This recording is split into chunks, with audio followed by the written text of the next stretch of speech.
Vese babi Tikudoguru Tikwengwariseja. Do you still remember?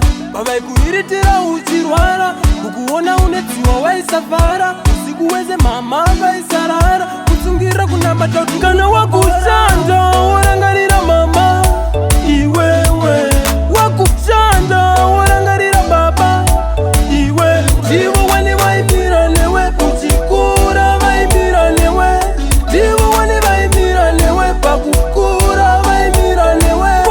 Nzira dzese dzakanaka vakakuratidza, chichinga kutadzisa kuti ugovakudza, kuchikoro wakaenda wani ukadzidza, pakudzidza uchidyara vosadza, chishanda hamashanda uvaratidze rudo, ava ndimai vako, iwe shanda uvaratidze chido, ava ndibaba vako.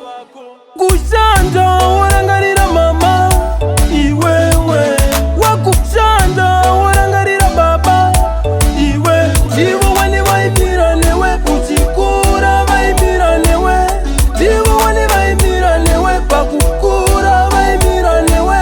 Do you still remember?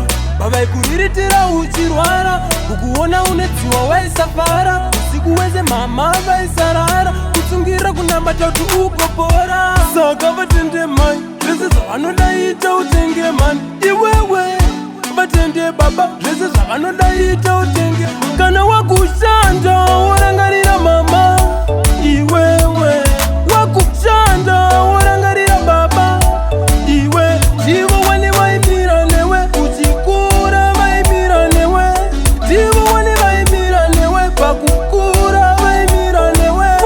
Nzira dzese dzakanaka vakakuratidza, chichinga kutadzisa kuti ugovakudza, kuchikoro wakaenda wani ukadzidza, pakudzidza uchidyara vosadza, chishanda hamashanda uvaratidze rudo, ava ndimai vako, iwe shanda uvaratidze chido, ava ndibaba vako.